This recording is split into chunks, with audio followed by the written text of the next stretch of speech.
લક્ષ્ય ન્યૂઝ, એક નજર, એક લક્ષ્ય. ઉત્તરાયણના પર્વને લઈ કલોલ શહેર તેમજ ગ્રામ્ય વિસ્તારમાં ખરીદીનો માહોલ જામ્યો હતો. તહેવારના પૂર્વ સંધ્યાએ બજારોમાં ખાસ કરી પરંપરાગત વાનગીઓ, ઊંધિયા અને જલેબીની ખરીદી માટે ભારે ભીડ જોવા રહી છે. વહેલી સવારથી જ કલોલની જાણીતી મીઠાઈની દુકાનો, શાકભાજી બજારમાં ગ્રાહકોની લાંબી લાઈનો લાગી હતી.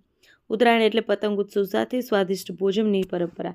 ઊંધિયા બનાવવા માટે જરૂરી રીંગણ, શક્કરિયા, તુવરિયા, વાલ, લીલી ચણા, મેથીના મઠિયા સહિતના શાકભાજીના ભાવમાં પણ માંગ વધતા થોડો વધારો નોંધાયો છે. છતાં તહેવારની ખુશીમાં લોકો ખરીદીમાં ઉત્સાહપૂર્વક જોડાયા છે. કલોલ શહેરની જાણીતી મીઠાઈની દુકાનો પર જલેબી બનાવવા માટે ખાસ તૈયારીઓ કરવામાં આવે છે. ગરમાગરમ જલેબીની સુગંધથી બજારમાં આકર્ષણ વધ્યું છે. દુકાનદારોના જણાવ્યા મુજબ સામાન્ય દિવસોની સરખામણીએ ઉત્તરાયણ દરમિયાન જલેબી, ઊંધિયાના વેચાણમાં બમણો વધારો થતો હોય છે. કલોલમાં બજારમાં ભીડ વધતા ટ્રાફિક વ્યવસ્થા, કાયદો વ્યવસ્થાને ધ્યાનમાં રાખી પોલીસ દ્વારા પણ બંદોબસ્ત ગોઠવવામાં આવેલ છે. ગ્રાહકોને સરળતાથી ખરીદી કરી શકે તે માટે વેપારીઓ દ્વારા વધારાનો સ્ટાફ પણ રાખવામાં આવ્યો છે.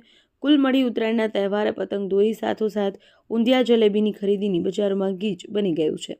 લક્ષ્ય ન્યૂઝ, સંજય નાયક.